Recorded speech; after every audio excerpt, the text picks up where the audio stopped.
Tara, gawa tayo ng burst and cheese na low budget lang. Ang binili ko nga palang cream cheese ay yung Eden. 106 pesos nga lang pala ang bili ko dito sa cream cheese na to. At ito nga ang una kong ginawa. Nilagay ko muna ang cream cheese dito sa aking mixing bowl. At ito naman ang Magnolia Gold na salted. Ang bili ko naman dito ay 75 pesos.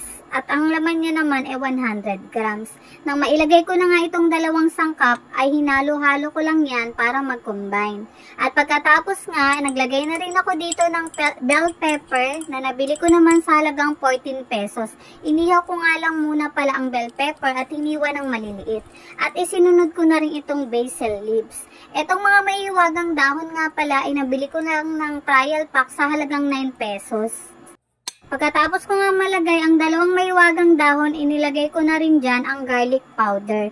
9 pesos din yan, kasama yan sa trial pack. Kung bet nyo nga mag-try netong trial pack, ilalagay ko dyan sa comment section ang link.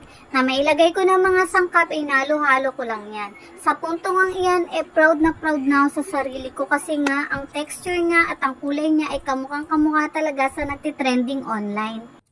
Pagkatapos ko ngang gawin ng paghalo-halo, inilagay ko na sa cling wrap ang mixture. At pagkatapos nga, ito na nga ang itsura niya. O, diba? Kamukhang kamukha niya yung nagtitrending online. Pagkatapos nga, inilagay ko lang din yan sa ref.